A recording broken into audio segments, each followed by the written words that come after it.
Boa tarde, meus irmãos. Vamos nos preparar para fazer a nossa prece inicial do trabalho de hoje, rogando a Deus, nosso Pai maior, as suas bênçãos para a tarefa de hoje, em prol de todos nós necessitados de luz, necessitados de amor, de apoio em nossas dificuldades existenciais, ajuda para os nossos temores, força para que possamos encarar nossas fraquezas. Obrigado, Senhor, por essa oportunidade. Vamos agradecer a Jesus, nosso irmão maior, coordenador desse trabalho, e aos espíritos de luz, aos mentores da casa que organizaram esse maravilhoso trabalho do mês de outubro. Vamos pedir a eles que nos abençoe, vamos pedir a eles que estejam sempre conosco, nos orientando e nos ajudando, encaminhando-nos ao caminho que leva até a Deus. Aproveitando das energias positivas que aqui circulam, que foi preparada para cada um de nós.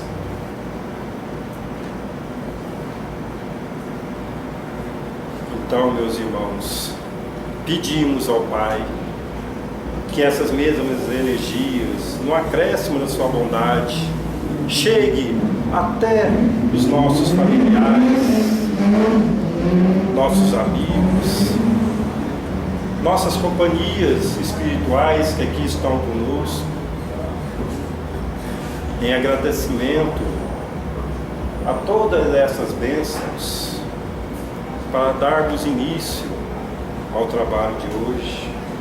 Vamos fazer todos nós juntos a oração que Jesus, nosso guia e modelo, nos ensinou.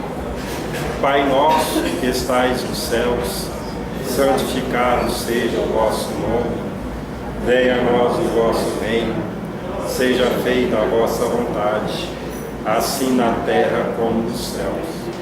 Pão nosso que cada dia nos dai hoje, perdoai as nossas ofensas, assim como nós perdoamos a quem nos tem ofendido, e não nos deixeis cair em tentações, mas livrai-nos do mal. Que assim seja.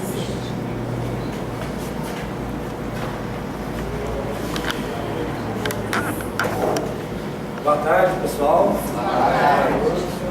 Uma satisfação muito grande receber todos vocês aqui. A satisfação maior ainda é de havermos recebido essa oportunidade, né, essa bênção de nos reunirmos para justamente falarmos daquilo que a gente tem falado durante todo esse mês de outubro, que é das doenças das almas. Embora vocês não vejam, mas a quantidade de pessoas desencarnadas aqui, ela é muito grande, muito grande. Antes de iniciarmos até, pediram para que eu falasse a respeito disso, 2 minutinhos, porque é o seguinte, quem desencarna com depressão, permanece com depressão. E acreditem, a gente já falou isso aqui outras vezes, a pessoa que desencarna com depressão, para ela, lá, do lado de lá, por incrível que pareça, é muito mais difícil de se curar dessa doença. O tempo para ela não para, não passa, ela fica parada no tempo, apenas focada na sua doença, na sua dor, na sua tristeza. Então nós precisamos também ter misericórdia para com esses desencarnados que estão aqui, que vão nos ouvir também, e se Deus quiser, que todos eles sejam encaminhados, e que vocês saiam daqui também com a esperança renovada, com a certeza de que também vão se curar, também vão melhorar das enfermidades, das dificuldades. Bom, nós vamos iniciar a nossa tarefa, a partir de agora, daqui a pouquinho, os médicos vão estar começando lá o trabalho deles, e vocês estão com a numeração, e a Patrícia vai estar levando um por um para tomar aquele passe individual, focado na depressão, no pânico, no toque, enfim. Certo? Enquanto isso, nós vamos ouvir aqui dentro, nós temos a doutora Thaís, né? Temos o doutor Sérgio Henrique e a Dacélia, e a gente vai estar aqui conversando um pouquinho. Cada um vai falar um pouco, vai dar uma pausa e vocês poderão fazer a pergunta que vocês quiserem dentro da especialidade deles. Eles vão falar um pouquinho do tema deles, e quem tiver alguma dúvida ou tiver alguma pergunta, fique à vontade. Queremos que todos saiam daqui esclarecidos. Ok? Cília, senta aqui com nós. Então, tá certo? Você vai fazer ela aqui? Ah, não, faz aqui, ó, vem cá. Vamos ouvir a leitura do Evangelho primeiro, para depois a gente vai. Então, no capítulo Bem-aventurados os que são misericordiosos, a leitura que caiu para nós nessa tarde foi sobre a indulgência. Espíritas, hoje queremos falar da indulgência, esse sentimento tão dócil e fraternal que todo homem deve ter com seus irmãos, mas do que qual bem poucos fazem uso. A indulgência não vê os defeitos do outro, ou, se os vê, evita falar neles, divulgá-los. Ao contrário, encobre-os para que só dela sejam reconhecidos. E se a malevolência os descobre, sempre tem uma desculpa pronta a abrandá-los, mas uma desculpa plausível, séria, nada daquelas desculpas que têm de ares de atenuar a falta, na verdade a ressaltam com pérfida habilidade. A indulgência nunca se ocupa dos maus atos do outro, a menos que seja para prestar um serviço, tendo ainda o cuidado de atenuá-los tanto quanto possível. Ela não se faz observação chocante, nem traz repreensões nos lábios, apenas conselhos, no mais das vezes velados. Quando lançais críticas, que conclusão se pode tirar de vossas palavras? Que vós, que censurais, não fizeste o que repreendeis, que sois melhores que o culpado? Ó homens, quando julgareis vossos próprios corações, pensamentos e atos, sem vos ocupar do que fazem vossos irmãos? Quando abrirei vossos olhos severos, apenas para vós mesmos. Sede, pois, severos para convosco, indulgente com os outros. Pensai naquele que julga em última instância, que vê os pensamentos secretos de cada coração, e que, em consequência, sempre desculpa as faltas que censurais, ou condena o que desculpais, porque conhece o móvel de todos os atos. E vós, que gritais tão alto, anátema, talvez tereis cometido faltas mais graves. Sede indulgentes, meus amigos, pois a indulgência atrai, reergue, acalma, enquanto o rigor afasta, desencoraja e irrita. José, Espírito Protetor, Bordeaux, 1863.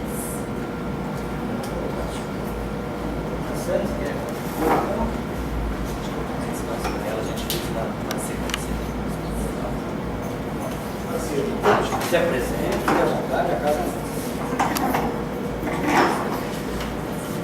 Boa tarde, pessoal. Boa tarde. Quero aqui cumprimentar a todos, agradecer pelo convite. Sou o Sérgio, sou psicólogo. Tenho me dedicado a entender e trabalhar um pouco mais a doutrina espírita na minha vida nos últimos 3 anos. Até então era um espírita de frequentar o centro e tomar passe, né? Aquele espírita da fila do passe, e percebia a necessidade de fazer algo mais na vida, né? De fazer algo mais nesse sentido, no sentido de também contribuir, né? E no sentido de buscar crescer e ajudar a crescer. E é assim que eu chego então à doutrina, né? E é nesse sentido que a gente vem tentando entender e crescer.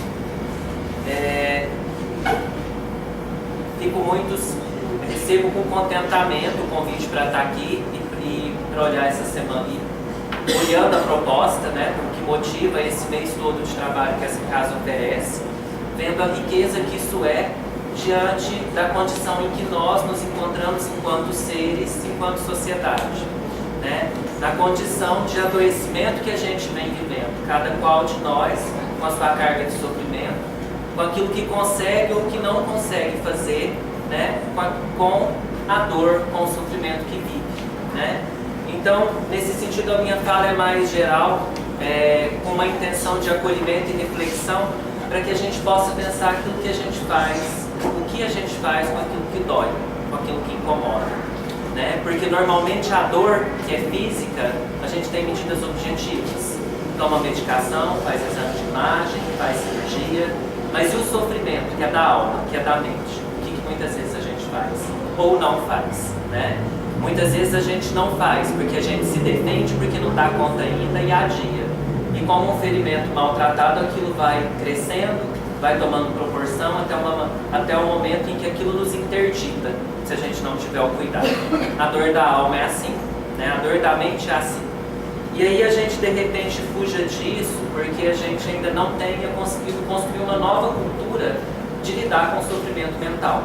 Porque sofrer é natural de existir. A dor é natural da existência. O que a gente faz ou não com isso que é a questão, né? E aí o Evangelho traz muitas passagens que nos mostram isso. Quando a gente vê lá em Bem-aventurados os aflitos, né, que é um capítulo muito recorrente na leitura de muitos de nós, onde a gente vai buscar respostas para aquilo que incomoda, né? Em Bem-aventurados os aflitos a gente tem o bem e o mal sofrer, o mal e o remédio, né, que nos convida a pensar o que a gente faz com o sofrimento, né? Eu mencionei há 2 semanas, quando eu estive aqui, o que a gente faz com a dor e com o sofrimento.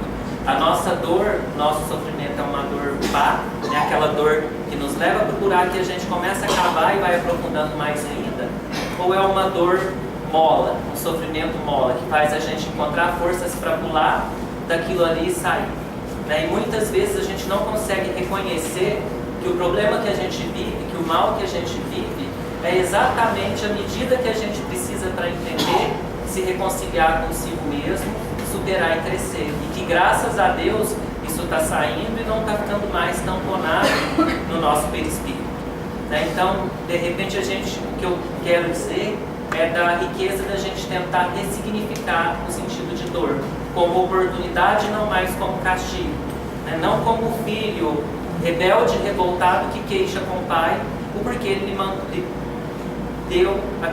determinou ou colocou certas coisas no caminho. Inclusive lembrando que nós escolhemos a maioria das situações que hoje nós vivemos, né? E que nesse sentido a rebeldia só vai aprisionar, ela não vai curar, ela não vai acolher, ela não vai promover. Então talvez o sentido esteja em entender, aceitar e estruturar, organizar meios de conseguir sair disso, né? O que a gente faz com aquilo que nos aconteceu, né? Para não transferir para Deus, para não transferir culpas, né? Porque é um movimento que a gente tende muito a fazer, de transferir e atribuir culpados àquilo que nos acontece, mas tentar se fortalecer e tentar crescer a partir disso, apesar disso, né? Também com isso. Então, ressignificando o sentido de dor, não como fraqueza, porque muitas vezes a nossa sociedade ainda coloca o sofrimento mental num lugar de fraqueza. E não é assim, não precisa ser assim, mas num lugar de oportunidade, porque a gente ainda vive muito estigma com relação ao sofrimento mental. E não precisa e não pode mais ser assim. Inclusive, porque a gente precisa lembrar que as doenças mentais hoje já ultrapassaram as doenças ortopédicas em níveis de afastamento previdenciário no Brasil.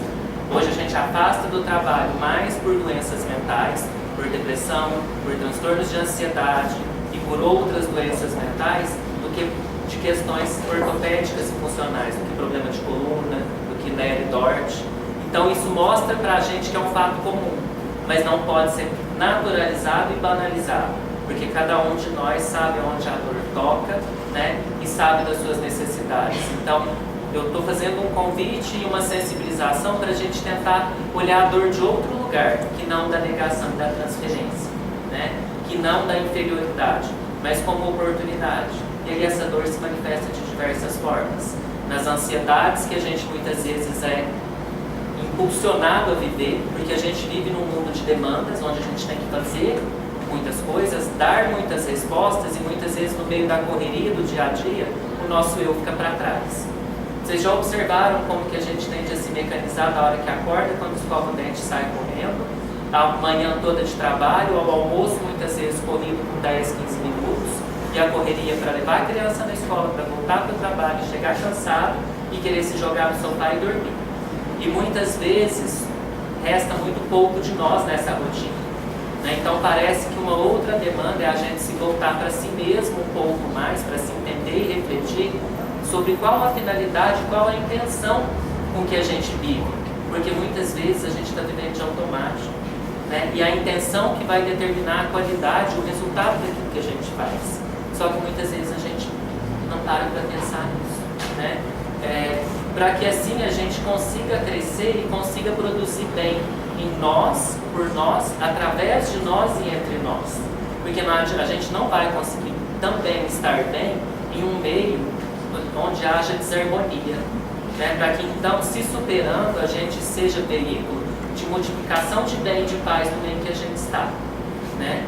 Isso não é um processo instantâneo, isso não é algo que se dá de uma vez. Assim como todas as construções da vida, são processos, né, que a gente precisa iniciar e alimentar e cuidar, porque o equilíbrio é uma conquista e é um processo de manutenção e precisa ser mantido, né?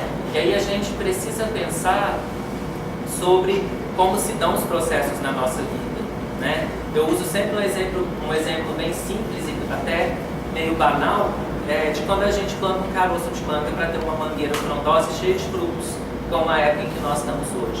Imaginem vocês de quando a gente enterra um caroço, uma semente é uma promessa, né?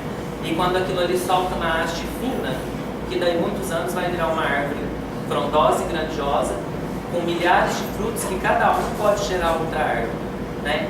A lei de Deus é perfeita, né? Mas até que isso se faça existe um tempo. Alguém precisa cuidar dessa árvore, né? Então, na nossa vida não é diferente. Se a gente olhar para a natureza, a gente vai conseguir entender e tirar muitas lições de sabedoria, de entender tempos, de entender o investimento, né? De entender que tudo precisa de cuidado para se fazer, nós também. Porque muitas vezes as violências que a gente não deseja, muitas vezes elas partem de dentro de nós mesmos, né? Muitas vezes as maiores cobranças são dentro de nós mesmos e a gente vai reproduzindo isso pela vida muitas vezes sem perceber.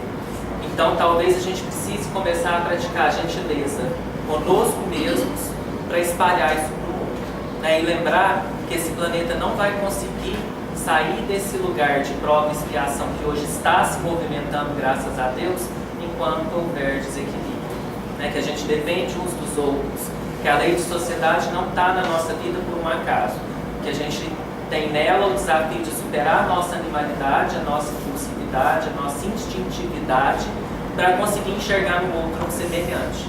E esse é um grande desafio, para a gente parar de competir disso daí, conseguir se dar as mãos, né? Para a gente parar de desejar o mal, para a gente parar de cultivar o ódio, né? Para a gente parar de viver também, por outro lado, para si mesmo, porque a gente traz as coisas muito para o eu, né? Basta observar como a gente faz estresse. Eu acho que eu disse isso aqui também, né, alguns dias atrás. Geralmente a gente pede por nós mesmos, pelos filhos, pelos pais, pelos parentes próximos. Aí lá no final a gente pede por todos os desgraçados na vida, pelos doentes, pelos tristes, pelos moradores de rua, pelos usuários de droga. Isso talvez mostre para a gente o quanto a gente ainda precisa melhorar na nossa solidariedade, na caridade, principalmente a caridade moral, de olhar para o outro como um semelhante, de olhar para o outro com piedade, né? Da gente conseguir olhar para uma pessoa que nunca viu, dizer, oi meu irmão, porque eu não sei se todos conseguiríamos nesse momento olhar para quem está do lado, que a gente nunca viu, e reconhecer nele um irmão, um semelhante, porque a gente disputa muito, é levado a disputar, e esquece de si mesmo, esquece uns dos outros, e esquece que a gente está em mais uma oportunidade para crescer nesse sentido. Então, talvez o nosso desafio para falar de saúde mental seja produzir bem e paz em nós, entre nós e por nós todos, entre uns com os outros, né? Lembrando que tudo que produz bem-estar, produz saúde mental. E estar atento quando as nossas questões começam a incomodar, talvez seja a hora de lidar com isso, de resolver isso. Porque a gente tende, como eu disse, a usar mecanismo de defesa, de dizer, vamos falar disso agora, não, esse assunto é chato, vamos deixar isso para outra hora. E aí as coisas muitas vezes vão ficando e o problema vai aumentando. O machucado que eu não limpar hoje vai tender a inflamar e vai ficar mais difícil de tratar no futuro. Os incômodos emocionais psíquicos são a mesma coisa, né?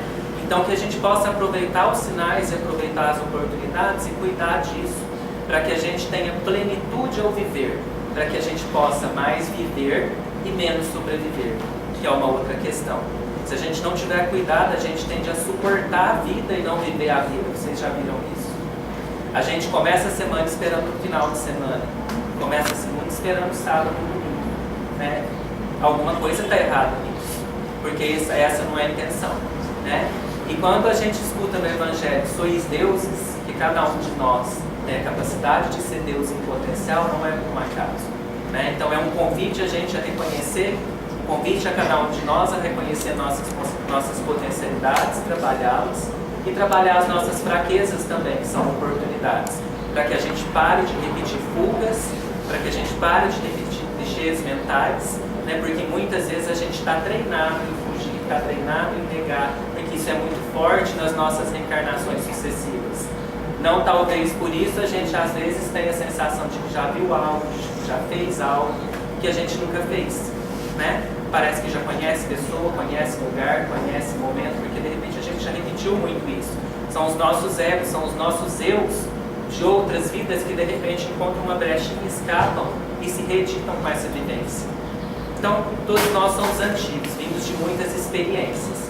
Com certeza estamos muito melhores do que éramos, mas podemos caminhar muito melhores ainda, para entender e conceber um outro modo de vida num outro planeta que a Terra está se tornando, né? A transição do planeta, do mundo de provas e expiações para o mundo de regeneração, não é algo que vai acontecer, é algo que já está acontecendo. E talvez por isso a gente se sinta meio que tomando pé na bunda para voar todo dia, porque às vezes a gente insiste em fechar a porta e venha o plano da espiritualidade maior e nos empurre para fora, né? Não dá mais para fugir, não tem tempo.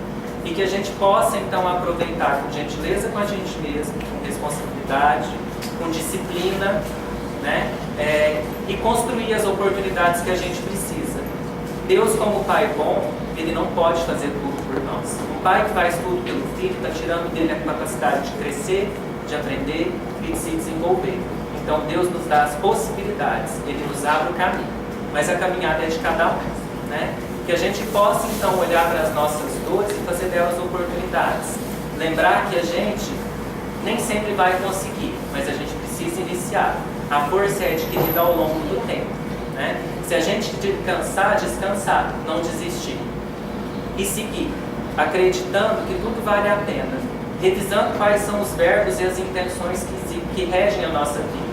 Eu poderia dizer alguns deles que valem a pena, né? Que esperança seja verbo, que a gente tenha fé, esperançar. Que luta também seja verbo, não substantivo, que seja não só luta, lutar. Então esperançar, lutar, desejar, amar, sonhar, plantar, edificar, acolher, erguer e erguer, começar e recomeçar, porque nós temos muito res antes dos verbos, né? Começar e recomeçar, erguer e reerguer, né? Para que a gente siga acreditando numa vida possível, mais suave, mais viável, mais humana, onde Deus tenha mais espaço, onde a fé seja menos falha, né? Onde a gente acredite mais verdadeiramente que existe um plano de Deus para cada um de nós. E aí a saúde vai ser uma consequência de tudo isso, né? Desse equilíbrio que a gente possa construir todos os dias. Eu me coloco à disposição para a gente conversar. Não trouxe nenhuma fala muito estruturada, mas gostaria de trazer essa mensagem, né? De que a gente possa, a partir de nós, construir tudo que a gente deseja, tudo aquilo que a gente deseja. No exercício de disciplina, de tolerância, de organização, de fé, de paciência, né? Lidando com as nossas fraquezas e com as nossas potências, com luzes e sombras, transformando sombras em luzes. Agradeço pela atenção de vocês e fico à disposição para responder pergunta, caso vocês queiram fazer pergunta ou mesmo ao final. Ok? Muito obrigado, que Deus nos abençoe, que a gente tenha um final de semana de paz e de luz, um início de semana da mesma forma. Obrigado.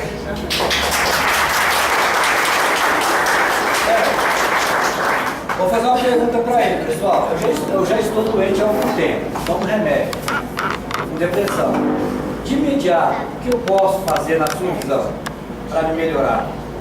Então, até falar da medicação é uma coisa muito importante. A medicação é um auxílio, né? E a gente vem de muita resistência à medicação. A medicação vem de muito estudo, de muita pesquisa para servir. Então, a medicação é importante, mas ela é um auxílio até que a gente consiga desenvolver recurso. Então, lidar com a causa daquilo que deprime, porque a depressão ela é sintoma, ela não é fim, né? O que me deprime? O que me deixa ansioso? O que me interdita na minha caminhada? Reconhecer as causas e ir construindo forma de superar isso dia a dia, né? Respondendo a pergunta.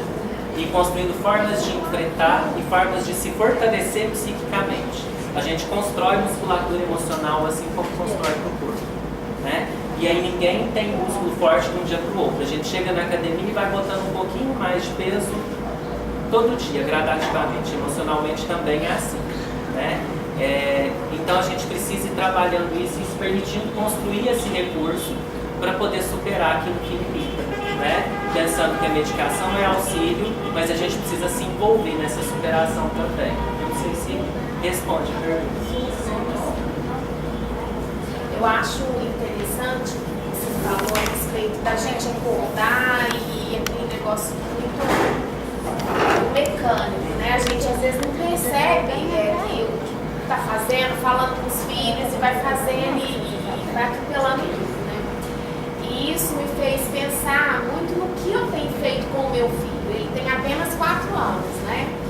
E essa semana nós fomos no supermercado, estava bem perto do almoço, e eu andando na frente falando, vamos filho, anda, corre, vamos rápido, sabe? Mas ele só tem apenas 4 anos, né? E ele não tem obrigação nenhuma de fazer nada correndo. A minha obrigação é chegar mais cedo no supermercado, porque cada um tem o seu tempo. Eu não posso obrigá-lo a ter o meu tempo, né, a fazer as coisas correndo. E quando eu me vi, eu estava na frente no supermercado, ele lá atrás segurando umas coisas que não era para ele segurar, sabe? E o tanto que a gente vai fazendo as coisas muito, e depois, agora que você falou, gente, eu falei, a gente tem que parar às vezes, respirar um pouco e esperar, né? Cada um tem o seu tempo. É uma criança de 4 anos de idade, eu não posso esperar que ele tenha a mesma rapidez, agilidade e entendimento para poder fazer essas coisas, né? Então é uma coisa da gente também se pensar e respirar um pouco. Lembrar dos tempos da vida, né? Lembrar da função da angústia, né? Mas que a gente não fique, se a gente está sentindo muita angústia, talvez seja sinal de que a gente está agindo pouco ou agindo errado, né? Porque o incômodo, ele é sinal, ele é oportunidade. Mas precisa se organizar para viver a oportunidade, né? Lembrar dos tempos, o tempo de plantar e de colher. A gente vive numa vida muito de instantâneo hoje, de tudo rápido. Mas já viram que tudo que é muito rápido, muito bonito, tem menos sentido, menos sabor, menos envolvimento? A macarronada de domingo feita pela avó, o cheirinho de manjericão, é muito diferente do miojo fervido só na água, né? Então o envolvimento e investimento determina muito o produto, o resultado, né? E não adianta querer fazer rápido para fugir. Então é nesse sentido também que a gente precisa ir pensando o que faz, como faz, por que faz, né? A gente começa a ter drive para tudo, né? A gente tem drive para quase tudo na vida hoje. E as relações estão onde, né? Por que a gente está junto, né? Por que a gente está buscando aqui, que a gente está buscando num final de semana, num sábado, né, enquanto poderia estar dormindo, fazendo um monte de coisa? Por que a gente está aqui? E graças a Deus está. Porque existe desejo. A vida precisa de desejo e precisa de sonho. Mesmo que estejamos aqui hoje, cada um com uma questão por resolver, talvez ainda fracos, existe desejo. Graças a Deus. Né? Então, o desejo e o sonho dão um contorno para a vida. Porque sem sonho a vida fica morta, ela fica triste, ela se transforma em fado. Então a gente lembrar também da função do sonho na vida, né? A gente não pode deixar de sonhar. Pessoal, a gente gostaria de você informar para você que não conhece, né? Nós tínhamos como mais fortalecido agora o Dr. Edson Marques, neurologista, acabou de chegar, e ele também vai falar um pouquinho para nós daqui a pouco, né? Então nós vamos tirar proveito. Lembrando, mais uma vez, não é palestra hoje, tá? É um bate-papo entre ele e nós que estamos doentes. Quem tiver alguma pergunta, fique à vontade. Tá certo? À vontade? Você quer perguntar? Só um instantinho, por favor. A minha questão, como você chama? Sérgio. Certo, meu nome é Indira. Eu cheguei aqui na casa semana passada. Sou espírita já desde criação mesmo.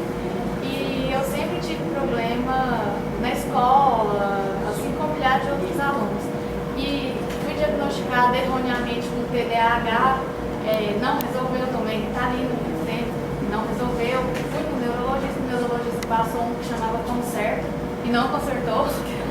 E tive que fazer o processo de diminuição gradativa do medicamento e tal, por decisão da minha mãe na época, né?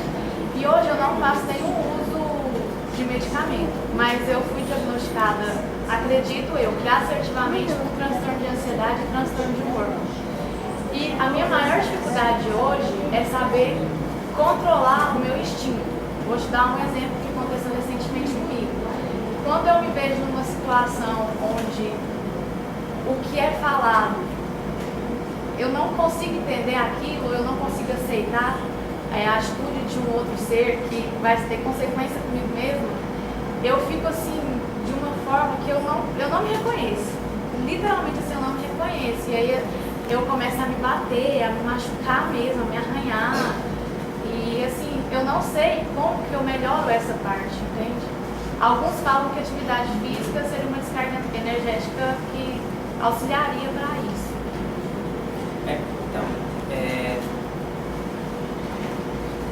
Primeiro que assim, o Dr. Edson vai até poder completar melhor e com mais propriedade do que eu vou dizer, poder ajudar, inclusive pela experiência.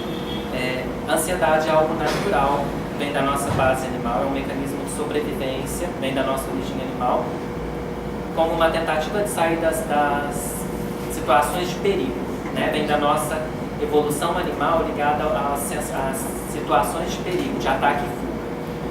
Só que em algumas situações ela pode se descompensar, ela pode passar da medida, né? E aí, quando existe excesso ou quando existe falta, que se está um problema, né? O excesso de ansiedade, seja a ansiedade generalizada ou as suas diversas manifestações, como o pânico e as fobias específicas, trazem um sofrimento importante. O exercício físico é uma das formas e a medicação é o outro auxílio. Mas existe uma importância também de reconhecer o que provoca isso, porque você está me dizendo que tem coisas que vêm desde a infância, né?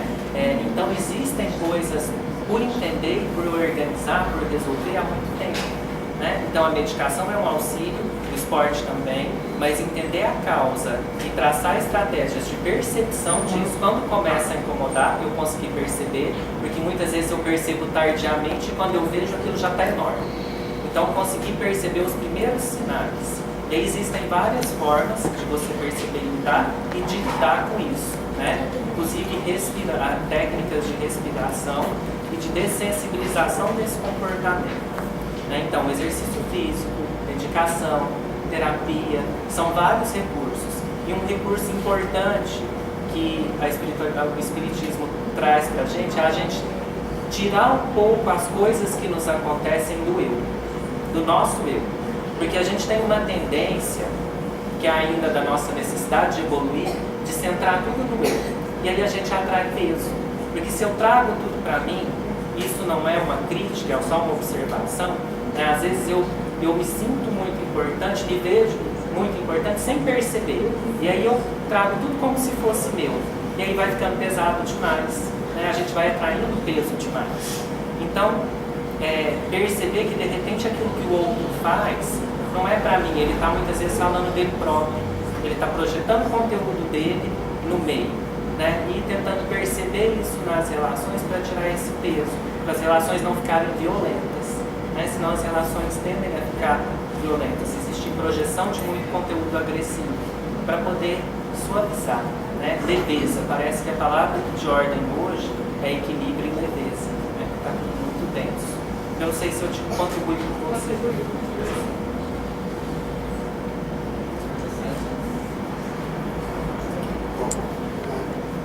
Não, eu só gostaria de comentar que você deve saber, alguém já deve falar, que TDAH ou essas síndromes de hiperatividade, elas são devidas a uma imaturidade química cerebral que pode atingir várias áreas, né, relativas ao funcionamento do sistema nervoso, aprendizagem, fala, desenvolvimento motor, etc., comportamento. Então, é muito, digamos, comum, depois de 10, 12, 13 anos, há uma diminuição daqueles comportamentos hiperativos, né? E aumentam as alterações emocionais. Então, por exemplo, você teria uma ansiedade, uma síndrome de insatisfação generalizada, né?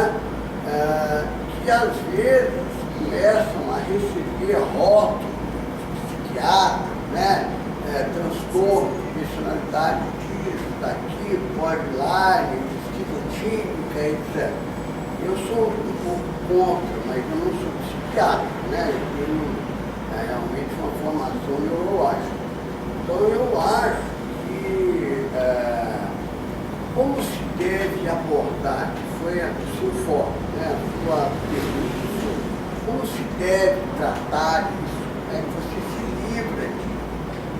Do ponto de vista espiritual, o que seria o TDAH? É um defeito do espírito que ele traz de encarnações passadas.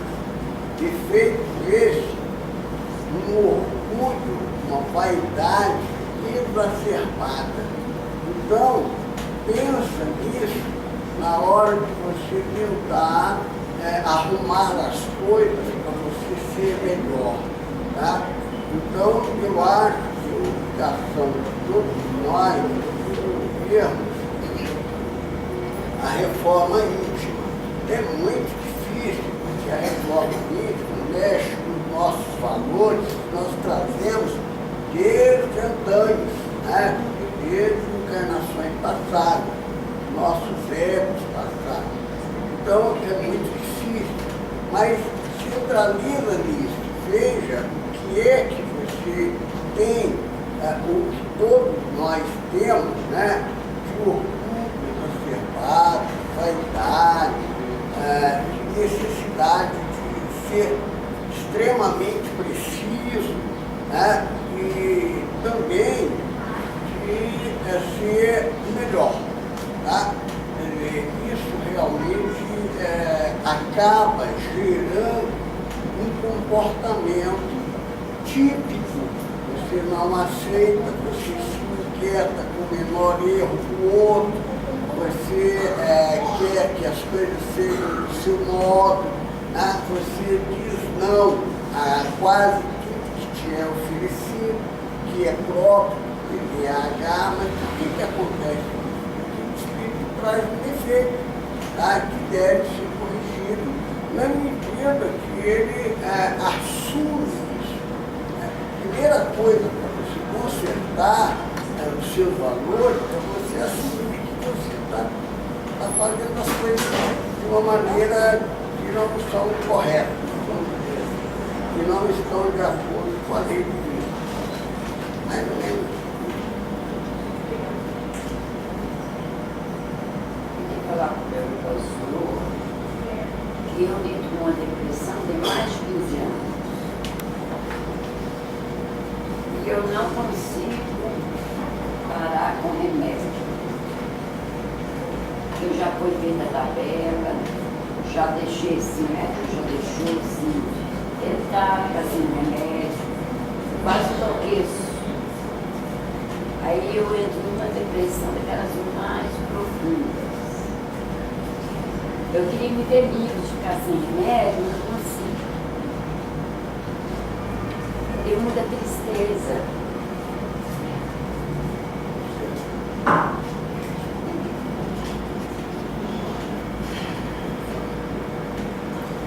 Então, o Dr. Edson estava me pedindo aqui para falar do ponto de vista psicológico, né? O que causa a depressão. Muitas vezes quando a gente, para falar do psicológico, eu vou começar pelo neurológico ou pelo psiquiátrico.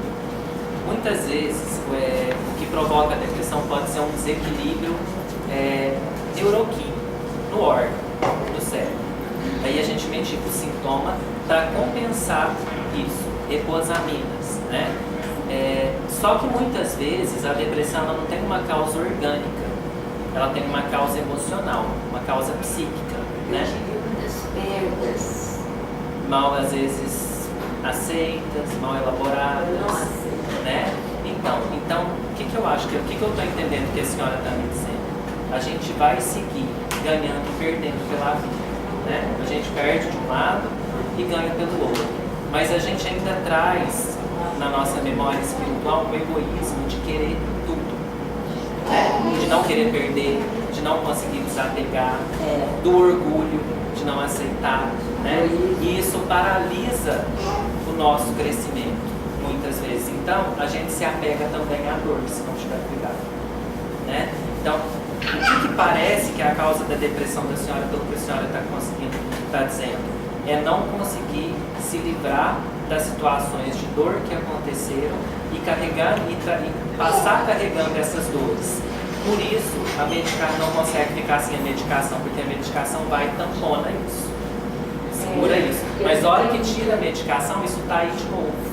Então, talvez precisasse entender, né, essas dores onde surgiram e criar e substituir essas dores por outras formas de contentamento, né, para poder resolver isso. Porque essa dor, existe algo na mente, de repente, dizendo que a gente precisa sair disso. Esse incômodo aparece. Só que a gente não dá conta ainda, né, de deixar isso ir. Porque algo sempre vai passar. A gente sempre vai perder e também sempre vai ganhar, né? Só que se a gente não deixa ir, muitas vezes a gente não consegue perceber chegando. Não consegue valorizar as coisas boas que estão vindo. Porque a gente está muitas vezes apegado às coisas ruins que passaram. Eu tenho uma netinha, e essa netinha importante, eu estou melhorando mais com ela, ela é muito alegre.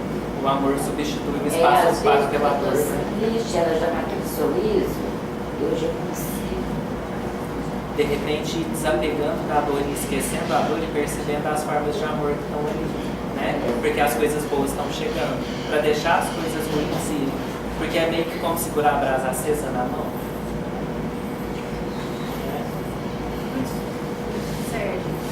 Falar, eu acho que é assim também, né? Você ter esse conhecimento, nós termos o conhecimento das nossas dificuldades, das nossas angústias, já é um caminho para a gente. Eu estou estudando, isso. em casa, trabalhando. Então é muito importante a gente ter esse conhecimento e trabalhar no dia a dia para a gente estar vencendo isso. Não que seja uma tarefa fácil, a gente tem que pensar que a nossa dor, a nossa doença, ela é do espírito, ela não é do corpo físico. Por isso que, como ele já disse, muitas vezes a medicação sozinha não ajuda. Então a gente tem que se conhecer e nós também temos que praticar o auto-perdão. Entendeu? Entender as nossas limitações, as nossas dificuldades, mas também não ficar parado. Buscar a melhora do dia a dia. Uma coisa também que é muito importante é o pensamento, a gente vigiar o nosso pensamento. Por isso que você está aqui toda terça-feira, você escuta o Luiz falando, orar e vigiar.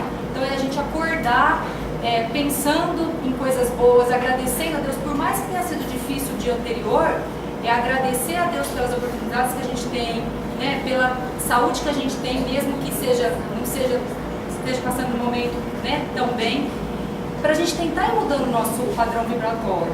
Porque o pensamento, ele é matéria e ele vai se depositar em forma de doença. Por mais que a gente tenha os médicos, os psicólogos, várias outras maneiras, o passe, o tratamento de cura, a meditação, se o processo de cura ele vem dentro de nós mesmos. Então, não é? Eu acho que isso a gente precisa de todas, a gente não consegue sozinho, né? Muitas vezes a gente não consegue sozinho, mas é de dentro para fora, né? Então, o autoconhecimento, o auto-perdão, a busca pela melhora no dia a dia, o que ele falou, devagarzinho, é assim que a gente vai conseguir a verdadeira cura. Eu acredito nisso, né? Conseguir, é importante para a gente que já está se instruindo, né? Para a gente que já tem conhecimento, que já tem o Evangelho na mão, começar a tentar viver, né? Viver o que está no Evangelho a partir do pensamento, porque o pensamento gera um sentimento, que gera uma ação, que repetida gera um hábito. Então, mudar a partir do pensamento é necessário, porque muitas vezes a gente está funcionando no automático, negativado, né? A gente está funcionando no negativo, no alcance positivo, fala, mas por que eu não consigo? Porque de repente eu estou funcionando no negativo e eu não vou conseguir de fato o positivo. Né? Então a qualidade do pensamento é muito importante, a sintonia que a gente constrói, né? O desejar sair da situação, o abandonar isso, o sepultar. Sonhar, né? Você falou em sonhar. Ocupar o espaço. Tem que sonhar muito, né? Se a gente acende a luz, dissipa a escuridão. Preencher esse espaço que está com tristeza, com pedaços de alegria, até ver que essa alegria se propagou e alastrou e tamponou essa tristeza. E completando a fala dele da Thaís, eu não sou da área médica, mas sou da casa, nós somos aqui, né, trabalhadoras da casa, falando mais pela questão espiritual. É importante a gente ressaltar que só o fato de todos nós estarmos aqui hoje já é uma grande alegria, porque as pessoas que estão aqui hoje já estão lutando e já estão procurando respostas. Porque quantos de nós não conhecemos pessoas profundamente doentes, né?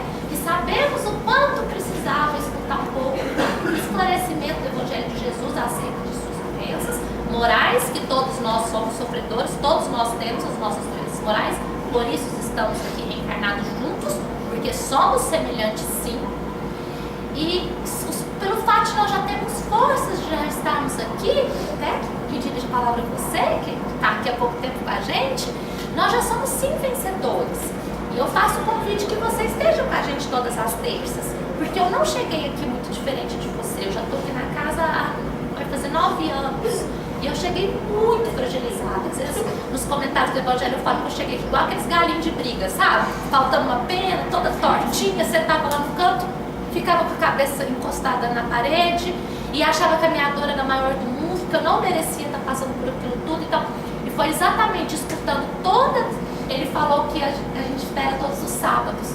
Quando eu cheguei aqui, eu saí daqui já ansiosíssima pela próxima terça. Sempre ansiosa pela próxima terça, porque era onde eu encontrava o alimento que me faltava. Porque o corpo a gente nutre com o alimento, mas o espírito a gente nutre primeiro com o conhecimento e depois com a ação na prática do bem pelo próximo. Então hoje talvez você esteja necessitando desse conhecimento de Jesus, não é nosso. A gente estamos aqui discutindo o Evangelho de Jesus. Mas depois, como a gente vai se apropriando disso, vem a necessidade de aplicar esse Evangelho na nossa vida íntima, no trabalho, na nossa casa, mas também aqui, no trabalho para com o próximo, na responsabilidade da assistência fraterna. Então, eu tenho certeza que vai ser a passos de formiguinha, mas todos nós vamos conquistando esses ganhos, né, espirituais.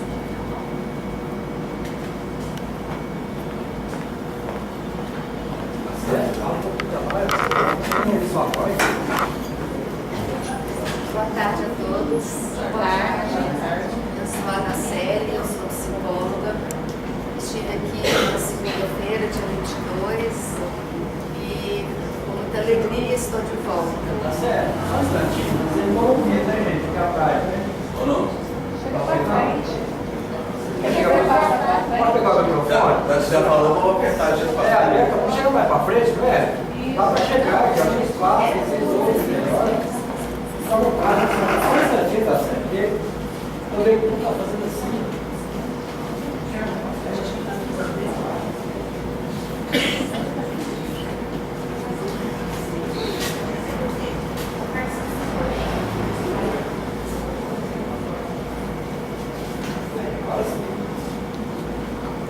Bom, eu vou procurar falar um pouquinho mais alto. Guardo aqui perto de mim. Bom, é com muita alegria que eu estou de volta.